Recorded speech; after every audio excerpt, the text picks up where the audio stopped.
사무엘상 11장과 12장에서 우리는 사울이 왕으로 즉위하는 그런 사실들을 볼 수 있었습니다. 이제 13장에서는 왕이 된 사울, 그가 통치를 어찌하였는지, 그리고 그가 저지른 큰 실수는 무엇인지가 13장에 나오고 있습니다. 그 중에서 오늘 본문의 내용을 보면 이제 사울의 아들인 요나단이 블레셋 수비대를 공격하고 이것이 대규모의 전쟁으로 발전을 해서 그 과정에서 이스라엘 군사들이 두려워하는 모습을 전해주고 있습니다. 1절과 2절을 보니 사울이 즉위한 지 2년이 되었다. 사울이 이스라엘을 다스린 지 2년이 되었다고만 합니다. 그때 그가 3,000명의 군사들을 선발했다, 뽑았다는 내용이 나옵니다. 이 3,000명이 지금으로 말하면 상비군, 항상 경계를 서는 군인들을 말하는 것이지요. 앞에 암몬과의 전쟁에서 그 전쟁에 참여했던 이스라엘 사람들은 30만 명이었습니다. 그 30만 명에서 100분의 1을 상비군으로 선발을 한 것이지요. 그리고 2천은 자기 사울과 함께 믹마스와 베델산에 있게 하고 1,000명은 요나단과 함께 베냐민 기브아에 있게 했다. 그렇게 나오고 있습니다. 그리고 나머지 사람들은 어떻게 했습니까? 각기 생업의 현장으로 자기 장막, 자기들의 집이 있는 곳으로 보내서 자기들의 삶을 살아가게 했다는 것입니다. 사실 고대 국가에 있어서 30만이나 되는 군대를 항상 유지하고 운용한다는 거, 그거 그렇게 쉬운 일이 아닙니다. 어지간한 나라에서는 불가능한 일이지요. 일단 그들에게 보급할 여러 가지 장비, 식량을 조달하는 것 엄청나게 큰 문제였을 것입니다. 게다가 30만 명이나 군대에 매여 있게 된다면 나라의 경제 활동이 제대로 이루어질 수가 없을 것입니다. 우리나라도 요즘에야 조금 급여를 현실화한다고 하지만 나이 드신 분들은 거의 10,000원 받고 군대 생활을 하던 적도 있고 믿어지지 않겠지만 그런 때가 있었습니다. 그 젊은 사람들이, 그 왕성한 경제력을 가진 사람들이 군대라는 곳에 붙잡혀 있어서 경제 활동을 못하고 있다면 그것 또한 국가적인 손해 아니겠습니까? 그런데 현대에도 그런데 고대 국가에서는 훨씬 더 힘들고 어려운 일이 많았겠지요. 그래서 고대 사회에서는 군대가 따로 없었습니다. 평상시에는 생업에 종사하고 있다가 전쟁이 일어나면 전쟁에 참가하는 그런 형태로 이루어져 있었던 것이지요. 그런데 군대가 아예 없을 수는 없지요. 그래서 그 중에 일부를 선발해서 유사시에 전쟁이 일어날 것에 대비를 했던 것입니다. 본문에 나오는 3,000명이 바로 이런 역할을 하는 사람들, 즉 상비군과 같은 사람들이었다는 것입니다. 30만 명이 모이기는 했지만 그들은 어쩌면 생업에 종사하다 온 사람들이라 전문적인 군사훈련을 받지 않은 사람들일 것입니다. 그런데 그 중에서 3,000명을 따로 뽑았다는 것은 그 3,000명은 무예도 뛰어났을 것이고 매우 용맹스러운 사람들이었을 것입니다. 제대로 된 직업 군인 같은 그런 사람들이었던 것이지요. 요나단이 여기에서 1,000명을 데리고 가서 블레셋 수비대를 공격했다 나옵니다. 그만큼 그들이 날쌔고 전쟁도 잘하는 용맹한 사람들이었다는 것이지요. 어쩌면 이들은 일당백의 역할을 하는 용사들로 이루어져 있었을 것입니다. 자, 30만 명보다 더한 3,000명의 사람들. 어쩌면 우리 그리스도인들도 그런 사람들 중에 하나일 수 있다는 것입니다.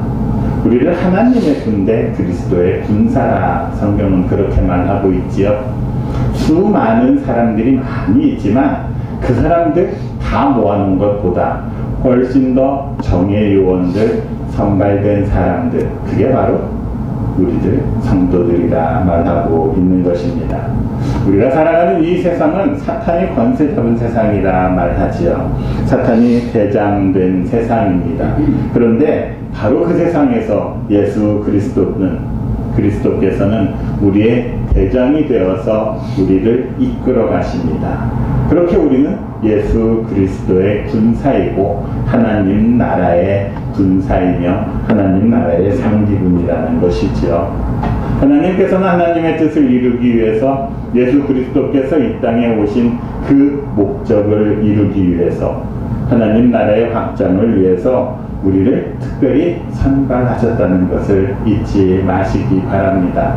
나는 그런 것 같지 않아도 하나님께서 나보다 훨씬 더 뛰어난 안목으로 우리를 다 지명하여 불러주셨습니다. 그렇게 하나님의 능력을 우리에게 입혀주셨고 하나님의 그 도움을 우리에게 주고 계신다는 사실을 잊지 마시기 바랍니다. 우리는 그렇게 일당백의 군사들로 하나님과 예수 그리스도께 부름받은 사람들이라는 것을 잊지 마시기 바랍니다. 그래서 세상은 전투를 하다 보면 수없이 많은 힘들고 어려운 일이 있겠지만 낙심할 이유가 없다는 것이지요. 조금 힘들고 어려운 일이 있다 할지라도 우리 하나님의 그 예지력을 믿고 능력을 믿는 여러분들이 되시기를 바랍니다. 그런데 중요한 건 앞에 3,000명의 군사들은 각각 개인들의 능력이 참 출중하고 뛰어난 사람들이었을 것이라 했습니다. 그런데 우리는, 하나님의 군대인 우리는 가장 큰 특징은 그들과 비교될 만한 특별한 능력이 나에게는 없다는 것이 하나님의 군대의 가장 큰 특징입니다. 세상에 능력 있는 사람들과 비교해 본다면 우리는 일당백의 용사라고 하기에는 인간적인 조건만 보더라도 참 보잘것없는 존재들일 것입니다. 내가 어떻게 하나님의 군대가 될 수 있어 하는 그런 마음이 들 수도 있을 것입니다. 그런데 그것이 바로 하나님 군대의 특징임을 우리가 알아야 합니다. 내가 가장 약한 그때 내가 강해질 수 있기 때문입니다. 세상의 군대는 개개인의 능력이 뛰어나야 하지요. 개인이 용맹할수록 좋은 군대라 말합니다. 세상이 참 복잡하죠. 여기저기서 지금 전쟁이 일어나고 있고 전쟁의 위협을 우리도 받고 있는 게 현실입니다. 그럴 때 각각의 군사력, 각각의 능력이 참으로 그 군대를 평가하는 좋은 기준이 됩니다. 그런데 하나님의 군대는 개인의 능력을 그 평가 기준, 조건으로 하고 있지 않습니다. 그렇다면 왜 하나님께서는 우리같이 오합지졸 같은 쓸모없는 우리들을 하나님의 군대로 부르셨겠습니까? 먼저 우리가 하나님의 군사가 되고 일당백의 용사가 되는 것, 그것은 우리의 능력, 우리의 실력 때문이 아니라는 사실을 알아야 합니다. 우리가 인간적인 부족함에도 불구하고 하나님의 군사가 될 수 있는 오직 한 가지 이유는 그 능력을 우리 하나님께서 우리에게 공급해 주시기 때문입니다. 나의 능력이 나에게서 나오는 것이 아니라 나의 능력은 온전히 하나님 안에 있을 때, 우리가 예수 그리스도 안에 있을 때 가능하다는 것입니다. 그래서 바울 사도가 말하죠. 내게 능력 주시는 자 안에서 내가 모든 것을 할 수 있느니라. 내 능력이 있어서 할 수 있는 것이 아니라 내가 능력을 주시는 그분 안에 있을 때 가능하다는 것입니다. 우리는 능력이 있고 우리가 실력이 있어서 하나님의 용사가 된 것이 아니라 하나님의 손에 의해서 선택되고 하나님의 손에 사용되고 하나님의 그 의지와 뜻에 따를 때 바로 그 사람이 하나님의 용사가 될 수 있다는 사실을 알아야 합니다. 그래서 우리에게 가장 큰 능력과 무기는 순종임을 성경은 말하고 있습니다.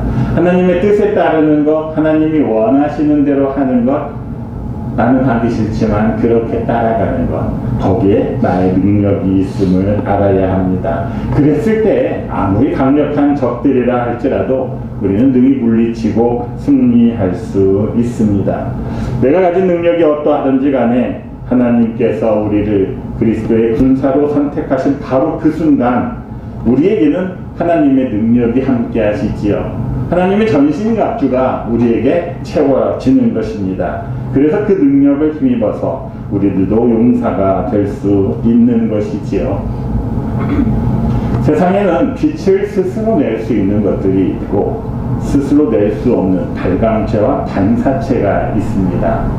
그런데 가장 큰 문제는 반사체가 자기가 스스로 빛을 낼 수 있다고 생각할 때 문제가 생긴다는 것이죠. 우리에게 능력이 없음에도 불구하고 그 능력이 내 것이라 생각할 때 우리는 교만해지고 문제가 생깁니다. 하나님의 능력이, 그 빛이 우리 안에 들어왔을 때 우리가 하나님의 능력을 힘입어서 일을 할 수 있는 것입니다. 우리의 능력의 힘의 근원은 하나님이시고 예수 그리스도이신 것을 알아야 하는 것입니다.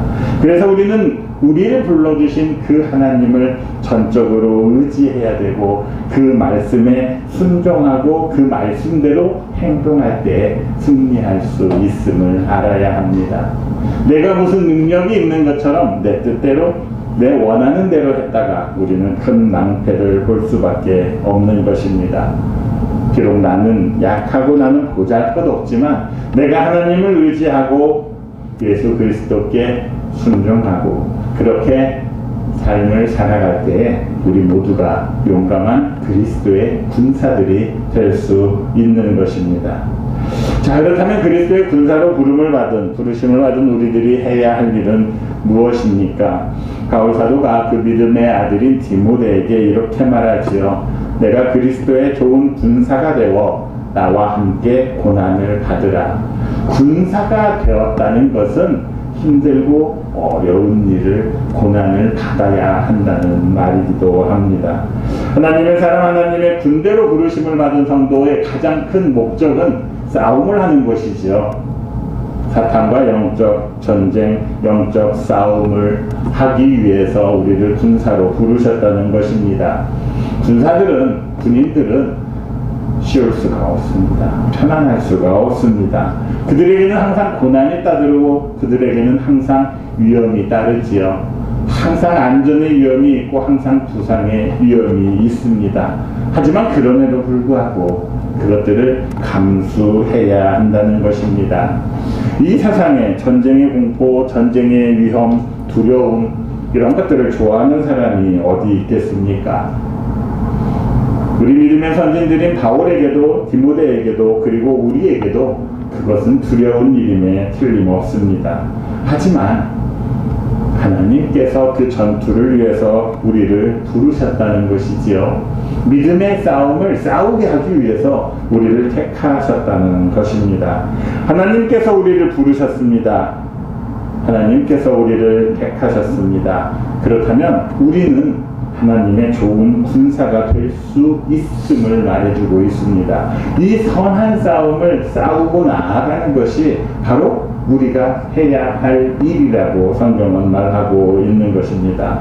사악한 사탄마귀가 점령해서 점점 험악해지고 점점 살기 힘들어지는 이 세상에서 우리가 하나님의 말씀을 들고 하나님의 말씀을 가지고 세상으로 나아가 싸움으로써 이 세상에서 사라진 정의, 공의 그런 것들을, 진리를 하나님께 다시 돌려드리는 그 일을 하는 사람들, 바로 우리가 그 사람들이라 성경은 말하고 있는 것이지요.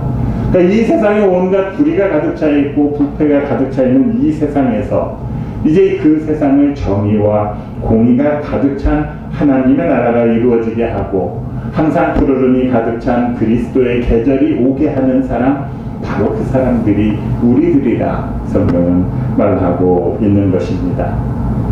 이제 우리는 또 세상으로 나아가지요. 비록 힘들지라도, 비록 어려울지라도 우리 구주 예수 그리스도를 의지하며 믿음의 선한 싸움을 싸우는 여러분들이 되시기를 바랍니다. 힘들 것입니다. 하지만 우리 주님을 더 의지하시기 바랍니다. 그렇게 세상에 나가서 그리스도의 좋은 군사가 되어서 결국 최후 승리를 누리고 우리 주님과 함께 승전가를 부르는 여러분 모두가 되시기를 바랍니다. 요나단이 1000명의 군사를 이끌고 블레셋 수비대를 공격을 했습니다. 공격받은 블레셋이 가만히 있을 리가 없지요. 이제 블레셋과 이스라엘의 전쟁으로 발전을 하게 됩니다. 그런데 우리가 간과하는 것 중에 하나가 그 당시 가나안은 문명이 최고의 문명을 가지고 있었다는 것입니다. 우리는 성경만 보니까 이스라엘이 제일 싸움을 잘했던 것 같지만 사실은 그 가나안 부족들보다 훨씬 낮은 수준으로 살아갔던 것이 이스라엘입니다. 이스라엘은 나라를 가져본 적이 없지요. 애굽에서 종살이를 하던 사람들이었습니다. 그러니까 문명과 문화 이런 것들이 있었을 리가 없습니다. 그런 사람들이 이제 가나안이라는 그 당시에 가장 선진적인 곳에 와서 나라를 세우게 되었다는 것입니다. 블레셋은 이미 당시에 어떤 나라도 가지고 있지 않은 철기 문화를 가지고 있었던 나라들입니다. 그 말은 무슨 말이냐면 그들의 무기는 철이었다는 것이죠. 철병거를 가지고 있었다는 것입니다. 그뿐 아니라 5절을 보면 그들의 병거가 3만이요 마병이 6,000명이었고 백성은 해변에 모래같이 많았다 이렇게 전하고 있습니다. 이스라엘이 고작 3,000명을 상병으로 뒀다면 이 사람들은 블레셋 사람들은 병거가 3만이고 마병이 6,000. 그러니까 말을 타는 기병들이 6,000명이었고 걷는 보병들은 이 백성이라고 하는 사람은 걷는 군인들을 말하죠. 바닷가에 모래만큼 많았다 이렇게 말하고 있습니다. 뒤에 가면 이스라엘은 다윗 시대에야 비로소 병거를 가질 수 있었습니다. 그러니까 지금은 병거가 한 대도 없다는 것이죠. 그러나 블레셋은 병거가 3만이었습니다. 왜 우리 6.25 전쟁 때 북한에 탱크가 내려오는데 우리에게는 탱크가 한 대도 없지 않았습니다. 마찬가지입니다. 병거는 그 당시에 탱크와 같은 것들이죠. 상대가 될 수 없는 이런 싸움을 지금 하고 있는 것이지요. 백성은 보병을 말한다 했지요. 해변의 모래의 숫자만큼 셀 수 없이 많은 그런 블레셋의 전투력을 말해주고 있습니다. 막상 1000명이 가서 블레셋을 공격을 했는데 그 다음에 이들에게 돌아온 것은 어마어마한 군사력을 가진 블레셋의 침공이었지요. 자, 이스라엘 사람들이 이 모습을 보았습니다. 어떻겠습니까? 겁먹을 수밖에 없겠지요. 두려워 떨 수밖에 없을 것입니다. 자, 이스라엘의 모습을 6절과 7절이 말해주고 있습니다. 그렇게 쳐들어오는 블레셋을 보고 6절과 7절에서는 그들이 미급함을 보고 절박해져서 불과 수풀과 바위 틈과 은밀한 곳과 웅덩이에 숨었다 말합니다. 심지어는 요단강을 건너서 갓과 길라 땅으로까지 도망갔다 말합니다. 이제는 이스라엘을 떠나서 다른 나라로 도망가 버렸다는 것입니다. 계속해서 굴, 수풀, 바위 틈, 은밀한 곳 이렇게 나열하는 것은 무엇입니까? 들키지 않을 곳, 숨을 만한 곳만 있으면 무조건 다 숨었다는 것이죠. 심지어는 그 전쟁이 없는 다른 나라로 도망가 버렸다 이렇게 말하고 있습니다. 블레셋 군대의 그 모습을 보는 순간 이스라엘 군사들은 벌써 알았다는 것이지요. 이 전쟁이 어떻게 끝날 것인지를 그들도 파악했다는 것입니다. 그리고 도망하기에 바빴고 숨기에 급급했다 성경이 말해주고 있습니다. 이스라엘이 블레셋을 처음에 1000명이 가서 블레셋 수비대를 공격했을 때 그들은 아마도 블레셋을 이길 수 있다는 그런 믿음을 가지고 있었을 것입니다. 그런 믿음이 있었기에 사울이 나팔을 불어서 군사를 모을 때에 자발적으로 사울의 뒤를 쫓아왔을 것입니다. 그런데 막상 블레셋 군대를 마주하고 보니 그들의 그 믿음은 어디로 갔는지 찾을 수가 없게 되어버렸습니다. 이스라엘 백성들이 가졌던 그 믿음, 아침 안개처럼 사라져버렸다는 것이죠. 그것은 그들의 믿음이 얼마나 굳건하지 못하고 상황에 따라서 변하고 마는 그런 아주 작고 보잘것없는 믿음이었는지를 보여주고 있다는 것입니다. 그렇다면 이스라엘 군대만 그렇습니까? 우리들의 믿음은 어떻습니까? 우리는 하나님을 믿는다, 예수 그리스도의 은총과 은혜를 믿는다 말하면서 살아갑니다. 그런데 세상의 조건과 환경은 계속해서 끊임없이 변화되죠.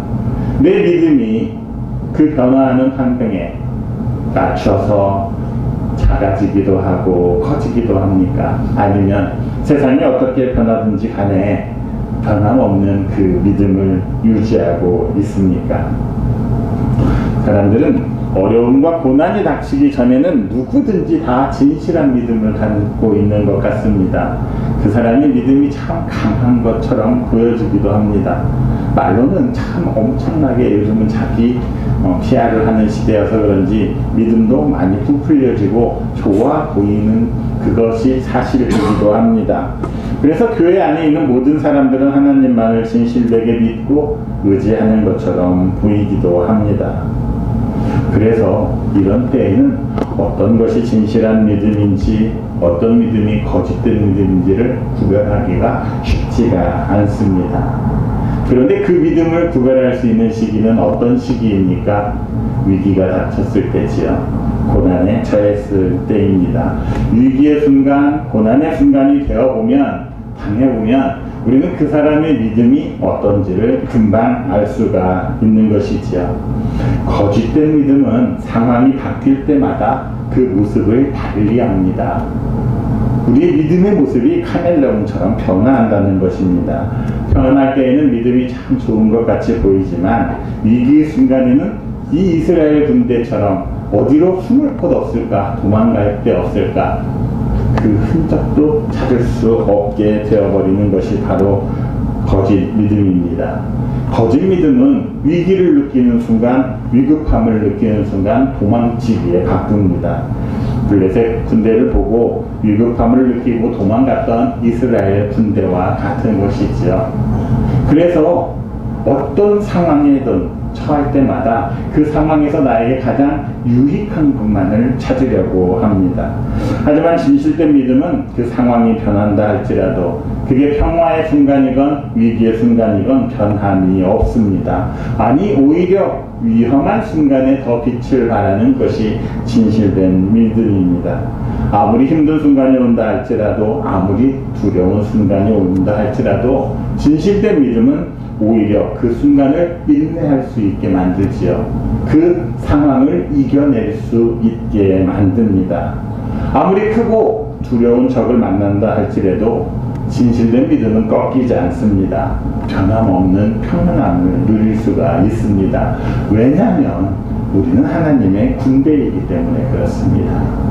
우리에게는 내게 능력 주시는 우리 하나님이 계시고 항상 나를 위해 기도하시고 간구하시는 예수 그리스도가 있기 때문입니다. 진실된 믿음은 평안할 때에도 위기의 순간에도 변하지 않습니다. 요동치지 않는 믿음입니다. 그래서 그런 사람들이 많은 교회는 어지간한 일이 있다 할지라도 흔들리지가 않습니다. 그런데 진실된 믿음이 없는 사람들, 부화매동하는 믿음만 가진 사람들은 조금만 문제가 생긴다 할지라도 부화매동하고 흔들리고 서로가 서로를 탓하고 이런 일들이 생기는 것이지요. 위기의 순간이 된다고 해서 우리의 믿음이 갑자기 커지는 것, 그런 것은 아니겠지요.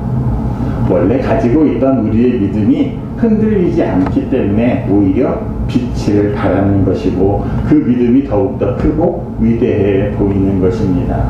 그러기에 우리의 믿음은 평소에 갖고 닦아놔야 하는 것입니다. 하나님께서는 어떤 믿음을 원하시겠습니까? 하나님께서는 아무리 위험한 순간이라 할지라도 흔들리지 않는 그 믿음을 가진 그 사람을 원하고 계십니다. 카피 문구 같지만 흔들리지 않는 편안함, 바로 그것이 우리의 믿음이 되어야 하지 않겠습니까? 그리고 이런 진실한 믿음을 찾기 위해서, 확인하기 위해서 하나님께서는 우리에게 고난도 주시고 시험도 주실 때가 있다는 것이지요. 그것이 없으면 그 믿음이 어떤 믿음인지를 파악할 수가 없기 때문입니다. 그러기에 우리는 고난이 오고 시련이 오면 무조건 싫어하는데 하나님께서 나를 진짜로 찐으로 인정해 주시기 위해서 허락하시는 그런 것이 바로 고난이고 시험임을 알아야 합니다. 그러니까 고난이 오고 시련이 온다고 해서 피할 것이 아니라 한결같은 믿음으로, 진실된 믿음으로 이를 인내하고 이기고 헤쳐나가야 하는 것이지요. 어떠한 시련이 온다 할지라도 우리에게 진실된 믿음만 있다면 이기지 못할 시련은 없는 것이지요. 사모님께서도 기도하셨지만 하나님께서 우리에게 허락하시는 시험, 그것은 우리가 감당할 수 있는 범위에서만 우리를 시험하십니다. 그리고 시험할 즈음에는 피할 길을 내사 우리로 하여금 그 시험에 굴복하지 않게 하시겠다 약속하십니다. 고린도전서 10장 13절입니다. 같이 한번 읽겠습니다. 사람이 감당할 시험 밖에는 너희에게 당한 것이 없나니 오직 하나님은 미쁘사 너희가 감당하지 못할 시험당함을 허락하지 아니하시고 시험당할 즈음에 또한 피할 길을 내사 너희로 능히 감당하게 하시느니라. 우리가 싸우는 싸움은 어제 축구는 참 안타깝게 스코어가 나오긴 했지만 우리는 그런 싸움을 싸우는 사람들이 아니라는 것이지요. 하나님의 군사들은 답을 정해놓고 싸웁니다. 그 답이 무엇입니까? 승리입니다. 우리는 승리를 미리 예약하고 싸우는 사람들입니다. 그런데 그 싸움을 싸우기 싫어서 도망가고 회피하고 고난이 올 때 망설이고 절망하는 그런 일이 있어서는 안 된다는 것이죠. 감당한 시험밖에 주지 않겠다는 건 우리는 그 시험을 무조건 이길 수 있다는 것입니다. 그리고 시험 당할 즈음에 피할 길을 내신다는 것은 우리가 그 시험을 감당하고 이길 수 있다는 것이지요. 결코 그 믿음에서 흔들리지 않는 여러분들이 되시기를 바랍니다. 하루하루를 살아가는 게 참 쉽지 않은 세상인 건 맞습니다. 그러나 아무리 어려운 시험이라 할지라도 우리는 감당할 시험밖에 겪지 않는다는 것. 그리고 어두움이 깊을수록 이제 새벽은 곧 찾아올 것이라는 희망을 잊지 마시기 바랍니다. 어쩌면 우리가 맞이해야 할 오늘 이 하루, 앞으로 삶은 이스라엘 백성들이 그랬던 것처럼 우리를 위급하게 하고 절박하게 할지도 모르겠습니다.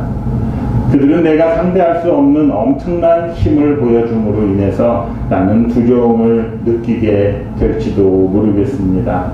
또 어떤 거친 파도가 나를 향해 올지, 어떤 거센 폭풍이 나를 향해 불어올지 모르겠습니다.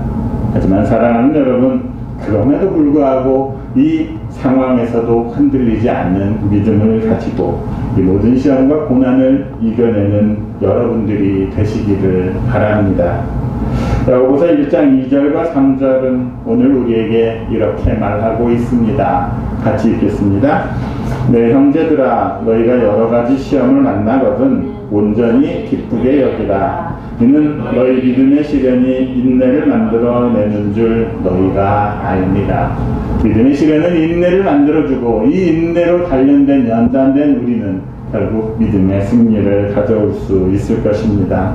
혹시 하나님의 의를 위해서 힘쓰다가 어떤 고난과 역경이 찾아온다 할지라도 그것으로 인해서 중도에 포기하는 여러분들이 되지 않기를 바랍니다.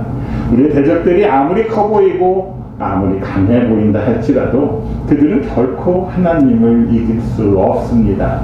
사탄 마귀가 일시적으로 우리 주 예수 그리스도를 죽이는 데는 성공했지만 그 부활을 막을 수는 없었던 것과 같습니다. 결국 참된 믿음이, 진실된 믿음이 두려움을 이깁니다.